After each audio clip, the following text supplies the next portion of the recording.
박경리 문학관장 김남호입니다. 박경리 문학관에서는 문학 사랑방을 운영을 하고 있습니다. 문학 사랑방에서 토지문학재 평사례 문학 대상 수상작들을 중심으로 작품을 읽어드리고 있습니다. 오늘은 제22회 평사리 문학 대상 수상작 수필 부분 대상을 받으셨던 김영웅님의 수필을 읽어드리도록 하겠습니다. 김영웅님은 서울에서 태어나셨고 경기도 남양주시에 거주하고 계십니다. 이화여자대학교 교육학과를 졸업하셨고 인하대학교 한국문학 콘텐츠 박사과정을 수료하셨습니다. 그림책 연구자 겸 번역가로도 활동 중이십니다. 2021년 시산맥에서 시인으로 등단하셨습니다. 오늘 읽어드릴 작품은 김영웅님의 수상작 부르카와 마스크입니다. 한정막에 오래 앉아있을 때처럼 화답하다. 숨을 내쉴 때마다 마스크 안쪽이 눅눅해진다. 오르막길이라도 걸어 오르라치면 숨이 턱턱 막힌다. 특히나 요즘처럼 무더울 때는 KF94에 비해 조금 얇다는 KF80도 트럭처럼 갑갑하다. 눈만 내놓고 나머지 얼굴 부위를 가리고 집 밖으로 나선 지도 벌써 3년 차가 되었지만 마스크 안에 갇힌 뜨거운 내 입김으로 얼굴이 후끈거린다. 그런데도 사회적 약속을 철석까지 지키는 국민성을 지닌 옆나라 일본 사람들은 마스크를 얼굴 팬티라 부르며 공공장소에서는 절대로 벗지 않는단다. 하기는 마스크 덕을 보는 사람들은 우리 주변에도 꽤 있다. 속된 말로 마기꾼이라 불리는 그들은 마스크를 착용할 때는 얼굴이 예쁘거나 멋있어 보이지만 마스크를 벗으면 실망스럽다는 뜻에서 사기꾼 취급을 받는다. 그래서일까 요즘 성형외과는 마스크를 쓰고 다녀야 하는 작금의 상황을 10분 이용하는 환자들로 문전 성시를 이룬다고 한다. 대체로 콧대를 높이거나 턱을 깎는데 어차피 누구나 쓰고 다니는 마스크로 수술 부위를 가릴 수 있기 때문에 완치가 될 때까지 수술 사실을 티내지 않고 다닐 수 있는 장점이 있단다. 모두 이해가 되는 대목이다. 나 역시 지하철을 탈 때는 건너편에 앉아있는 사람들의 얼굴을 쓱 살펴보는 습관이 있는데 마스크로 얼굴의 절반을 가리고 있다고 해서 그만두게 되지는 않는다.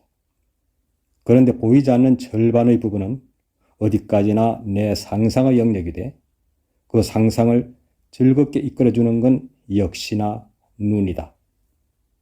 특히 커다란 눈망울에 새까만 눈동자를 지닌 젊은 여인이 봉황의 꼬리처럼 눈초리를 길게 위로 빼고 성냥개비 5개는 거뜬히 올릴 수 있을 정도로 풍성한 속눈썹을 마스카라로 바짝 치켜 올린 눈 화장을 뽐내고 있을 때는 감상을 넘어 감탄을 하게 된다. 눈 화장에 공들이는 시간이 전혀 아깝지 않다는 말레이시아에서 온 라티프는 내게 한국어를 개인 교습받는 대학원생이었다. 까무잡잡한 얼굴에 머리에는 늘 히잡을 쓰고 있었기에 그녀의 머리카락이 길었는지 짧았는지는 전혀 기억에 남아있지 않다. 라티프를 떠올릴 때면 제일 먼저 실제 눈의 윤곽보다 더 길고 크게 그어진 아이라인 위로 덧붙여진 속눈썹이 생각난다. 어지간히 늘지 않는 그녀의 한국어 실력에 실망한 나는 멘토로서 가끔 주제넘는 참견도 했었는데 언젠가 한 번은 네 자존심은 그 긴 눈썹 길이에 달렸니? 라고 말하며 본심을 드러낸 적이 있다. 그러자 그녀를 고개를 푹 숙이고 닭똥 같은 눈물을 똑똑 흘리면서 울먹였다. 언니가 히잡을 써보지 않아서 그래요. 나도 여자인데 머리카락을 드러낼 수 없으니까요. 나는 얼른 한 손으로 내 입을 막았다. 그 입장이 되어보지 않고서야 이러쿵저러쿵 할 수 없는 건데 내 앞에 있는 라티프란 거울에 비친 나의 참모습은 관용이란 미덕이 눈꼽만치도 없이 옹졸하고 편협하기만 했다. 언젠가 아프가니스탄으로 해외 파병되었던 후배가 내게 자신의 핸드폰에 담긴 사진 한 장을 보여줬다. 치대를 졸업한 덕에 위생병의 신분이었던 그 친구는 비록 자신은 남의 나라 전쟁터로 보내졌지만 현재의 교실 풍경을 사진에 담아 올 정도로 시간적 여유가 많았다며 덤덤하게 말했다. 하지만 술 한 잔을 입안으로 틀어놓고는 한숨을 쉬며 저 애들은 여학생들이라고 했다. 사실 모두 다 시커먼 자루 같은 걸 뒤집어 쓰고 있어서 고작 중학교 여학생인지 알아챌 수도 없었다. 잠시 뒤 사진을 확대해 보니 첫 줄에 앉은 아이들의 눈이 보이는 것만 같았다. 그러나 모두 모자이크 처리를 한 것처럼 칙칙한 망사 뒤에 커다란 눈망울을 숨기고 있었다. 부르카의 연운이 저 나라에서는 생리할 나이만 되면 여자는 그림자 취급을 해요. 그러면서 후배는 내 눈을 빤히 쳐다봤다. 이 후배는 부르카 안에 청바지와 쫄티를 입고 심지어 배꼽 피어싱까지 한 애들이 있다고 덧붙였다. 그 말에 순식간에 얼굴이 화끈거렸다. 그걸 어떻게 봤을까 싶은 의심 섞인 불쾌감 때문이 아니라 가부장제의 문화 속에서 멀쩡히 살아서도 무덤 속에 갇혀버린 여자애들이 느꼈을 분노 같은 것이 내 안에서 끌어올랐기 때문이었다.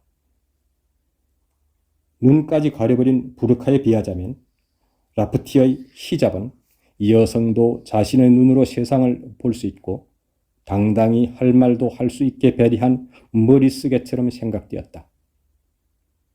사실 부르카를 쓰지 않았다고 명예살인을 당하는 이슬람 여성 사진도 이민자 여성들이 부르카를 뒤집어 썼다고 불편한 적개심을 드러내는 파리지앵의 표정도 내 마음을 바닥까지 흔들어 놓는다. 전신을 감싼 부르카 속에 총이라도 감췄을 가능성을 배제하지 못하는 것은 서방 세계가 지금껏 겪은 테러의 위협에 대한 집단적 노이로제 반응이다. 하지만 시커먼 부르카는 여전히 죽음을 연상시킨다. 움직이는 관 같다는 섬뜩한 느낌을 지울 수가 없다.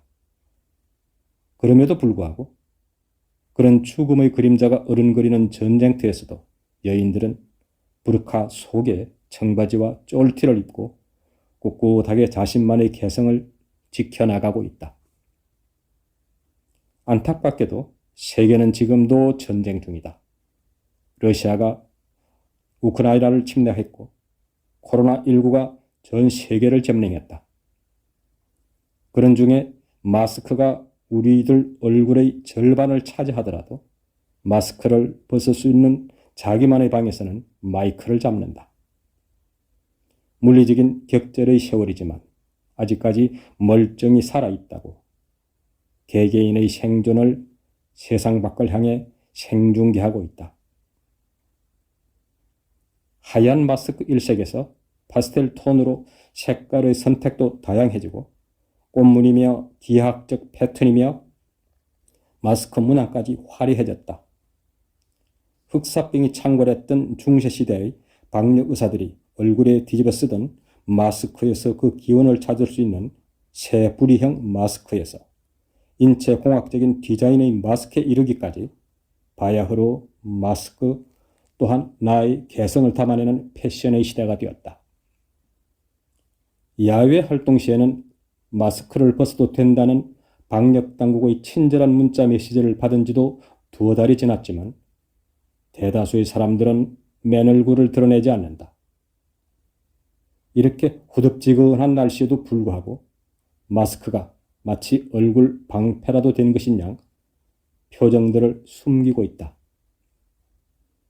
부르카를 쓸까? 부르카를 벗을까? 사이에서 생존의 고민을 하는 이슬람 여성들의 유난히 크고 짙은 눈망울이 떠오른다.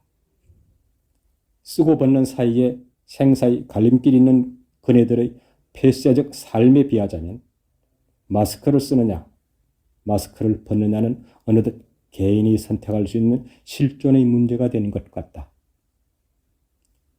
오늘은 나도 마스카라로 눈썹을 올리고 싶다.